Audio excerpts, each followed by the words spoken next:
Thus, the world news at 12 begins on the foreign scene where Kanu has won the leadership of Canada's ruling Liberal Party and will succeed Justin Trudeau as the country's next Prime Minister, according to official results announced on Sunday.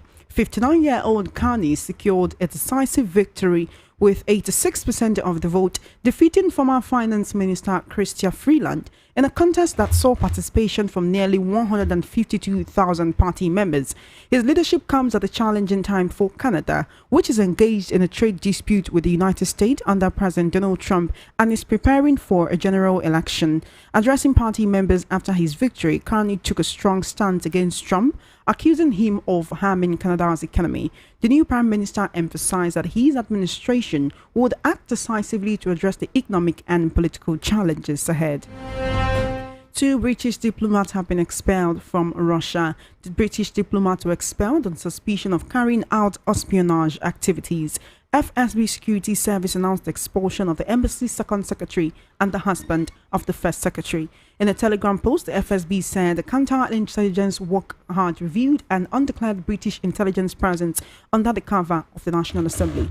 The Foreign Ministry also summoned an embassy representative. Back home in Nigeria, former Kaduna State Governor Nasir El-Rufai has officially resigned from the All Progressives Congress APC and joined the Social Democratic Party SDP, citing irreconcilable differences with the ruling party's leadership. In a resignation letter submitted to his ward in Kaduna State today, El-Rufai expressed disappointment with the APC's trajectory in recent years. In the letter, El-Rufai stated that he has diligently served the APC and made his contributions to its viability as a political platform. He noted, however, that developments in the last 2 years have confirmed a troubling disregard for democratic principles and progressive values that he holds there. El-Rufai, who was a founding member of the APC, played a key role in securing electoral victories for the party in 2015, 2019 and 2023. According to the West, El-Rufai urged Nigerians who share his concerns about the country's future to join him in building the SDP as a viable alternative, emphasizing the need to elevate Nigeria as a beacon of pride for Africa. El-Rufai concluded his statement with a call for unity and progress, vowing to dedicate his efforts towards strengthening Nigeria's democratic landscape. Former National Publicity Secretary of the People's Democratic Party (PDP), Kola Ologbondiyan, has shed more light on a possible political coalition ahead of the 2027 presidential election. Speaking about the opposition's plans, Ologbondiyan stated that what is coming is heavy. He suggested that if his current political analysis is correct, Nigerians should remain hopeful as change could be on the horizon. In recent months, discussions about forming a united opposition to challenge President Tinubu in 2027 have intensified. Leaders from various political parties have explored the possibility of bringing together opposition candidates from the 2023 election, but the concrete alliance is yet to be finalized. There have been ongoing speculations that key opposition figures may collaborate to strengthen their chances of defeating the ruling All Progressives Congress APC in the next election. Let's take a listen to Ologbondiyan talking about the upcoming coalition. This coming is heavy. I want to leave it at that. What is coming is heavy. What's important is the desire, the readiness of the opposition figures to pull together. And from what I'm picking, like you are a reporter, and I listen to news, you have your ear to the ground, I hear people talking. But if the picture that we are picking is the right picture, then I can let Nigeria to go arrest because there is hope. I say in Ghana here, opposition won election. Meanwhile, the Martin Amaewhule-led Rivers State House of Assembly has asked Governor Siminalayi Fubara to channel his invitation to the members properly and not through social media. The reaction followed the invitation to the Assembly to a meeting with the Governor at the Government House today. Governor Fubara, through the Secretary to the State Government, Dr. Tammy Danagogo, said the meeting, scheduled for 10 a.m., was expected to address key issues, including the provision of sitting space for the Assembly, payment of outstanding allowances, and the presentation of the 2025 budget. The The 27 lawmakers of the Rivers State House of Assembly, loyal to the former governor Nyesom Wike, have, however, rejected the invitation except their condition is met by the governor. One of the lawmakers, Azaya Oponde, who represent Akukutoru constituency 2, blasted the governor for inviting the assembly members via social media. He urged the governor to communicate with them appropriately, adding that it was surprising that Governor Fubara would call them after he had told them severally to stay on their own. Let's take a listen to Oponde speaking. Make we dey our day o. I say day your day o. Nobody want am make we late. It's time for us to day our day o. When the day your day started, our principal said the time for day your day will come. Day your day has come. Day your day, make we day our day. How can you write a letter and post it on social media and expect us to honor it?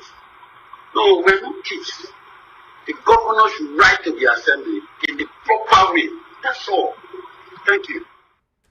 In a recent development, the family of the leader of the indigenous people of Biafra, IPOB, Nnamdi Kanu, has called for punitive action against the Chief Judge of the Federal High Court, Justice John Soho, and Justice Binta Nyako. Through the Chief Justice, Justice Kudirat Kekereako, Kanu's case was transferred to another judge in line with Justice Inyako's recusal. In a statement on Sunday released by Kanu's lawyer, Aloy Ejimako, the IPOB leader's family regretted that it required the Chief Justice's involvement for Justice Soho and Justice Inyako to obey court orders. They argued that Justices Soho and Inyako's alleged refusal to obey court orders deserve a punitive action. Kanu's family has added that his trial would expose corruption in the judicial system. You're currently listening to the World News at 12 right here on Voice of the People 90.3 FM. We'll now head into the news analysis segment. Joining me to discuss issues on the news this afternoon, I have a veteran journalist as well as political, social and national affairs analyst, Mr. Chukwuma Okoro. Always a pleasure to have you here. Good afternoon. Good afternoon, Chairman. Thanks for having me. Yes, thank you for coming. Happy New Week to you. Same here, same here. Let's quickly talk about what seems like a heavy coalition looming. It seems that very soon, based on the assurances of certain opposition figures, Nigerians may be smiling very soon as a heavy coalition is looming to phase out the APC in 2027. Even as the certain northern political stalwarts have started campaigning for the president ahead of 2027. What do you think about this news that El-Rufai is dumping the APC and joining the SDP? Well, Chairman, the news that APC, that El-Rufai is dumping APC, to me, I mean, it's not news because I saw it coming long ago. You don't need to travel far. Anyone doesn't need to travel far to understand that it was about time that El-Rufai left APC because he had clearly fallen apart with the powers that be, had clearly fallen apart with the governor, his governor who is also APC. And the president, clearly, because at the point he said, look, it was not the National Assembly that rejected me. It was President Tinubu that rejected me. At that point, it became clear that, look, El-Rufai's days in the APC were numbered. Now, that said, I'm not sure that the kind of enthusiasm that Kolo Olobodiyan has is... but my question would be, what happened to PDP, the biggest party in Africa? I mean, he's a spokesperson for the PDP. And he's like becoming happy that, look, there's going to be a merger between a coalition between the PDP. Shouldn't he be happy? That means that the coalition, the party that has been merged will be much bigger than what the PDP is. Will do much better than the PDP can do on their own. Now, clearly, he understands and he says, it's a message that he has put out there that, look, PDP has been overrun by the ruling party. I've been overrun by the ruling party. I mean, so if PDP is trying to cling to straws, like a drowning man to say, okay, SDP, Labour Party, APC, ADC, this and that, XYZ, come, let us mobilize and coalesce into a political party strong enough, big enough, to wrest power from the APC. What it clearly says, what it clearly tells me is that, look, PDP has acquiesced and acknowledged the fact that they have been decimated by the APC. Now, that said again, it's not strange. It has happened before. We saw it coming. We saw it happen in 2012-13. When there were major talks between the APC, between the ACN, CPC, and APP, and all of a sudden it crystallized. How did it crystallize? They went to PDP, took a chunk of it, what they call the new PDP. They had 7 governors. We had Rotimi Ameju, we had Bukola Saraki, we had Lamido, of Jigawa State. I think there were 5 of them with very big heavyweights, from PDP that NPDP took from PDP and now dumped it in the APC. Is that going to happen now? Well, we'll look at it, because in Osun State, APC is in disgrace. In Lagos State, APC is in problem. In Kaduna State, APC is in problem.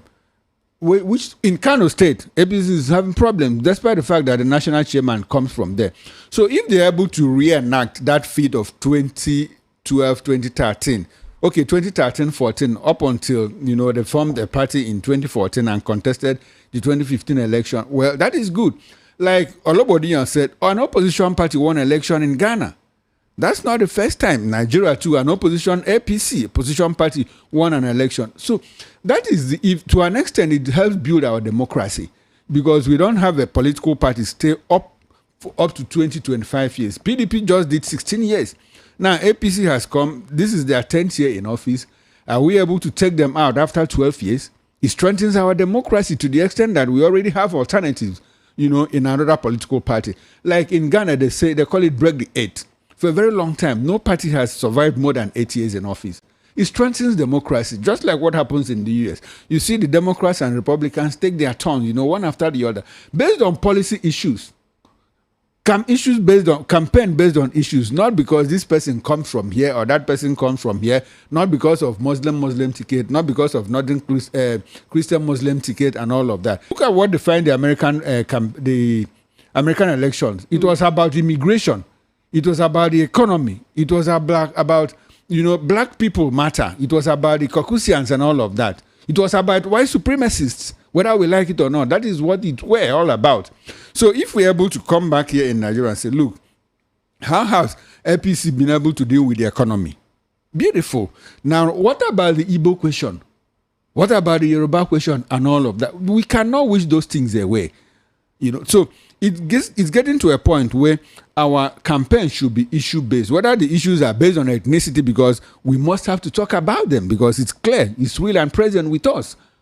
It's the elephant in the room, but we have to keep talking about it. Without refining the SDP, do you see the SDP becoming like a very strong third force, let's say what the Labour Party was in the 2023 general elections? Unless El-Rufai is able to pull in a lot of big weights, he can't do it alone. Does he have that capacity? But do you think that the SDP is the main, is where he's going to, or is, let's say, a vehicle to actually move towards this coalition, which was why I took both what his defection and what Kola Ologbondiyan was saying with so much optimism, saying what is coming is really heavy. Could this be the first step in creating that what is coming? For El-Rufai to be one of the most popular persons in the SDP, leading the party to the forefront of the coalition, you have the PDP with Atiku Abubakar at the moment, even though his obedient movement seems to be the ones that are pushing him more than the Labour Party has. So that is why I'm saying maybe his coming to the SDP is a vehicle to get to that coalition and form this formidable force. Of course it is, but it's difficult to say which party is going to subsume the other. So you do not see El-Rufai becoming the presidential candidate of the SDP and then fighting against this same Peter Obi, Atiku, exactly PDP the point. Others. If he's in SDP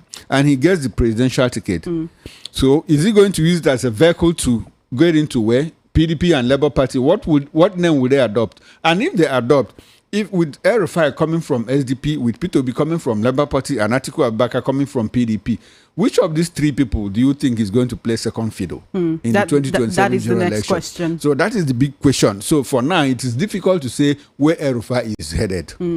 Until maybe we'll be able to see how they've been meeting, they've been talking. Peter Obi and Atiku Abubakar have been meeting. Atiku Abubakar and El-Rufai we have seen them together in conferences and all of that in Abuja. And we also see Bukola Saraki, went in on it and all of that. So at this moment, it is difficult for one to say, look, this is going to be the name of the party. This will be the presidential candidate. If you have three of them, that would actually if you come have three second. of them, What will come second? The whole what would the name of the party will be and all of that. We still haven't even known if truly these people are ready to align with each other. And then you talked about who will play second fiddle. Also, remember that El-Rufai said he could come to any other party, but definitely not the PDP. Of course, by the time they coalesce, it wouldn't be PDP again. That's why I brought in the name they will But answer. it's still the same people who were in the PDP that will be part of this same. How about SDP? How about APC? Right, all of them are the same people, the same Nigerian politicians who have moved from PDP to APC. How many times has Article gone to APC and back to PDP? P2B left. A lot of people don't even know that P2B started with AMPP before he got into APGA, from APGA to PDP, then to Labour Party. 4 parties. In a political career of how many years? Less than 25 years. And Atiku Abubakar has done APC, PDP, APC, PDP in how many years? Now we see El-Rufai leave APC. Of course, it started from the PDP, now came to APC. He's gone to SDP. So that is the character of our politicians. They are non-ideological. They don't even they are just interested in acquiring power for the sake of power, not for the sake of what they will do with it. Because these same characters have been the ones supervising this country, this economy, this nation in the past 25 years, and we have nothing to show for it. Based on the personalities of all of those people who are at the forefront of the main opposition political parties right now, with El-Rufai going to the SDP, of course, the PDP with Atiku Abubakar, and the Labour Party with Peter Obi, as it is at the moment. Do you think that El-Rufai has what it takes to pull the kind of political clout that will be pulled in 2023, or that Atiku has been pulling with the PDP before now, if that coalition does not come to the fore? Or would they just be sharing votes and allowing the that was the first thing I said. It depends on who he's able to bring into SDP. Who is going with him? Who are his followers? Does he have other big wigs? Is he going to pull APC governors? Is he going to take Aregbesola, Osun State? Is he going to divide Kanu State and take part of the APC with him? Is he going to do that in Kaduna State? Is he going to do that in Imo State? These are questions. Until you begin to put all of these things together, it will be difficult for one to say, look, okay, the kind of momentum that P2B drove with the Labour or Party and Obedient movements, we can see it replicate. We can see it reenacted in 2027. For now, I think what El-Rufai is trying to do is to, first of all, get out of the APC like he has done. He issued the press statement this morning. Get out of the APC, settle in SDP, and now start wooing other big wigs. Like I said, he's been discussing with people, he's been talking. In the coming days, in coming weeks and coming months, we'll see how far he's able to pull in big weights into SDP. Then we can begin to reassess or re-evaluate his ability to drive that momentum in 2027. All right, then let's quickly talk about what's happening in Rivers State. Just yesterday, Governor Sim Fubara actually wrote a letter to the 27 lawmakers under Honorable Martin Amewule, telling them that they should meet for a meeting today at the Government House in Port Harcourt, scheduled for 10 a.m. But some of the lawmakers were not happy with the way he communicated his desire to have a meeting with them, saying, why would he just instruct the secretary to the government to write a letter and then circulate it on social media, instead of actually having the letter submitted to them, or maybe to the leader of the assembly, that's Honorable Martin Amewule. What is your assessment of this situation at this moment? Was Governor Fubara wrong, or should they just accept whatever hand of peace he's bringing, even if they find it disrespectful? Okay, on TV this morning, where I anchor a show, the morning show on VOP TV, we raised the issue and I said, do two wrongs make a right? And the answer is certainly no. You recall that the assembly members also issued an ultimatum of 48 hours to the governor on social media. They didn't submit it. They didn't submit the hard copy. Are you aware? So this is exactly the point. Situation of do me, I do you. Exactly. So what is happening in Rivers State is more like the governor did not acknowledge that, and he even said, I did not see any 48-hour ultimatum. I'm not going to follow through with that. And then he went ahead to invite them for a meeting through the same social media. But his secretary, the secretary to the state government, now said, we are not in receipt of that kind of ultimatum. He wrote and addressed to the speaker, Martin Amewule. So what is that? Wasn't that recognition that, look, the governor was aware of that? And that's why I'm saying, look, two wrongs do not make a right. If the people had, disregarded you by sending them a letter through social media, should you do the same thing? It now speaks to the character of the players we have in Rivers State. Now they have given a condition. They said, look, we will not come until you formally address us. I wouldn't know if the governor is also playing a game. I don't know if it's a ploy, if it's also setting a trap for them by not. So you can see I'm calling them now and they don't want to come. Don't want to come and all of that. But beyond that, what is happening in Port Harcourt is, like I said, like a child's play. And if you look at the statement from Tony Okocha says the APC, the position of the APC, for Fubara to have disrespected the president, he should resign or be within 48 hours be impeached. Yes. Choma, he is clearly telling you that those 27 lawmakers belong to the APC. But the court says there is no legal document backing that. Shows. So they just why is Okocha? Their names are not in the register of the APC. You see, when people make certain statements, they don't even know the implications of what they say. Like, Okocha has already roped in the 27 lawmakers. If he is the chairman of the party, factional chairman, by the way, because Emeka Beke is also there. Emeka hasn't said anything yet. But Tony Okocha is saying he disrespected the president. So who will impeach him? PDP members will impeach him. Is he the one now giving instructions to PDP members? Obviously, Amewule and co still remain in PDP. So should Tony Okocha be the one giving them instructions to impeach the governor? Or backing them when they make certain decisions. So what does that tell you? It tells you clearly that it was this same Tony Okocha that said, look, these people are now bona fide members of the APC. So what are we talking about? So we begin to interrogate whether it was a political judgment that the Supreme Court gave. After reserving judgment on the defection of the 27 lawmakers, they went in this judgment that we are looking at now. In the CTC, certified true copy, said that, look, these people did not defect formally. So what do we take? You talked about this being a game and maybe Governor Fubara is playing a game. Would you say that this is the same game that these 27 defected lawmakers who have now been said that, who the court now said, oh, they never defected? Would you say that's the same game that they are playing? Because they are liaising with the APC chairman. He's backing them with his speech and his words and all whatnot. And, they are moving like they're no longer members of the PDP. But yet they did not formally register with the APC to be seen as members of that party so that you can now say, okay, the defection is complete and the seats are totally lost. Chama, this, like you ask if it is a game, it's a yo-yo game. You know the yo-yo game, push I push. That's exactly what they are doing. And we'll see how all of these things will transform contemporary reverse politics. If you say that, it is very clear, like I said, that these PDP legislators are actually PDP in name, but APC in character. They are just PDP in name because apparently Tony Okocha is the one telling them, this is what we are going to do. Give the governor 48 hours for him to resign or be impeached. In all of this, where's the position of the Rivers State PDP? Because you've not even seen them coming to say, okay, these lawmakers are still with us, or they've left. Do they attend meetings? When was the last time that they really gathered together and those 27 lawmakers were part of the PDP? You understand that PDP is in disarray. Why? Because Mwike, the financier of the PDP, more or less, has PDP Rivers in his pocket. But I also want you to recognize, to understand that at a point, the national chairman of the PDP, Ili Adamagon, who happens to be Weakest Man Friday, declared these 27 seats vacant. Do you recall? He did that and called on INEC to conduct by-elections. So why didn't INEC conduct by-elections? So the whole thing is the hoopla is a numbo jumbo. You don't even know where to place all of these things. You can't put a finger on it.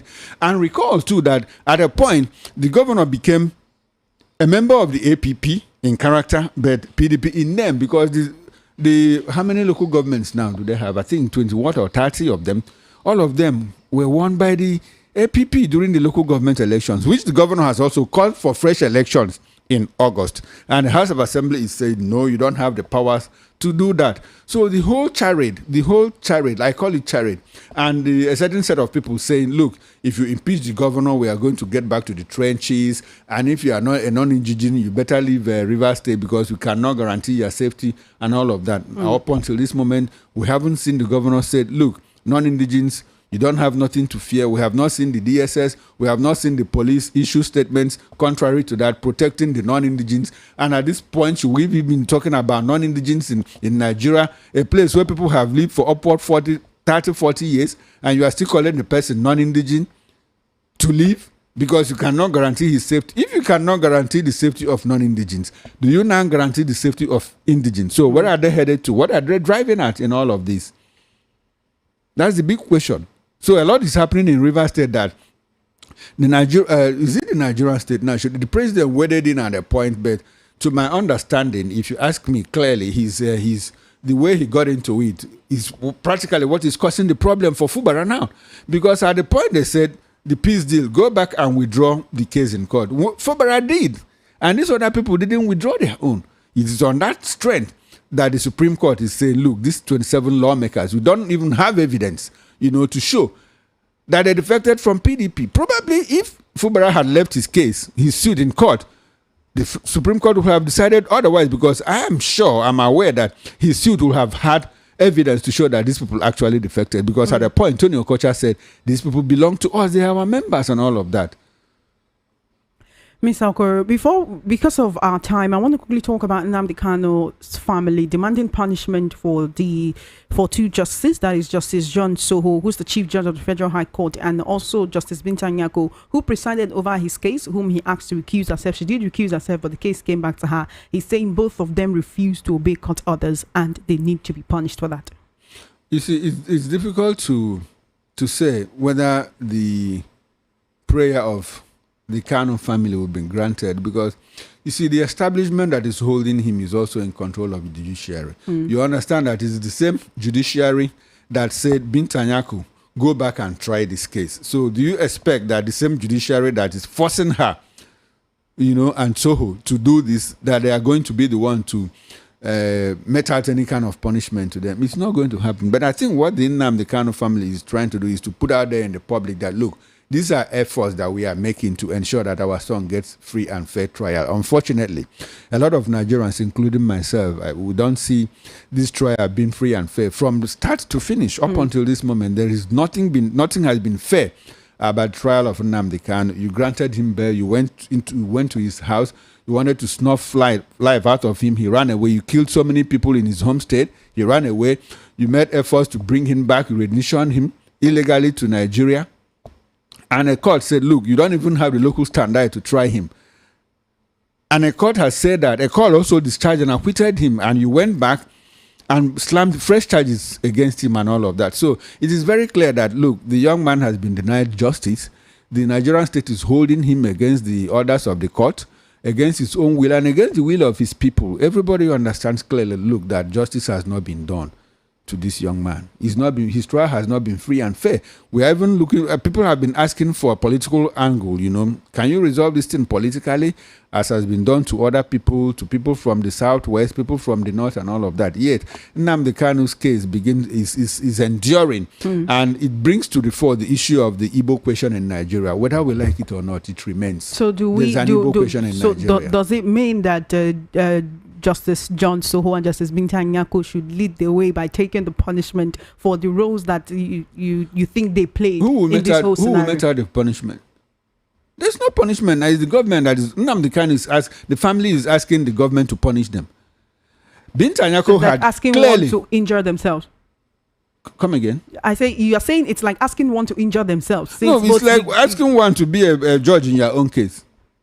Who does that? Who does that? It's a contradiction. It's not going to happen. What they are just trying to do is to look and let the public be aware. This is efforts that we are making to ensure that we get free and fair trial for our son Nnamdi Kanu. All right. Just before you go, Mr. Okoro, one more question on the El-Rufai situation. There's certain Nigerians who are of the opinion that he's the campaign to the SDP is still in a way tied back to helping President Bola Tinubu win the presidential elections in 2027 by dividing the votes that the opposition would have shared amongst themselves. That is in the event of no coalition. Which opposition is that? SDP. How strong is the SDP? I mean the PDP, the Labour Party, the NNPP. No, but he's not. He said clearly that he's not going to PDP. So if he's SDP, how will he help divide the vote of the PDP and Labour Party? Except there's a coalition, which you said. Or supporters who may not want to go say, okay, this is one northern candidate on the ballot, let's support him. No, you divide the notes of the votes of the opposition, or divide the votes of APC. Of the PDP, the Labour Party, and the exactly NNPP. The question. How is he going to do that if he's not in PDP, if he's not in Labour Party, and if there's no coalition, if there's no merger between these parties? He will simply divide the votes of the SDP, which in any case is quite insignificant. Do you get my point? But 2027 is a long time to walk towards. 2027 is not long. It's not long. We are in March. Today is 10th of March. But still, with all of these talks of 2027 and all, there are reports that certain, like I said, political bigwigs in the north are already campaigning for the president ahead of 2027, even to the extent of putting up posters. A lot of people are also campaigning against him. Choma, the battle for 2027 started on the 29th of May 2023, the moment President Bola Ahmed Tinubu was sworn into office. The moment he started assembling his cabinet, he started putting together people who help him win elections in 2027. That is exactly what is happening. So 2027 is not far. A lot of people are even positioning themselves for 2031. I might be one of them anyway. All right, Mr. Akore, thank you so much for joining me on the World News at 12. It's always a pleasure whenever we get to have this discussions. Thank you for shedding light on the issues in the news this afternoon. Thanks for having me. Do have an amazing day. You have been listening to the World News at 12 right here on Voice of the People 90.3 FM. Just before we wrap up, let's take a look at the top stories again. You heard that El-Rufai has dumped the APC and joined a new political party. Resign or be impeached. Rivers APC wants Governor Fubara. Nnamdi Kanu's family demands punishment for Justice John Soho and Binta Nyako. And Canada elects new Prime Minister. That is a wrap on the World News at 12. My name is Chioma Innocent. Please follow our social media handles at VOP903FM. For coverage of your live event and brand news mentioned on our news bulletins, do send a mail to news@voiceofthepeople.ng. Good afternoon and thank you for listening.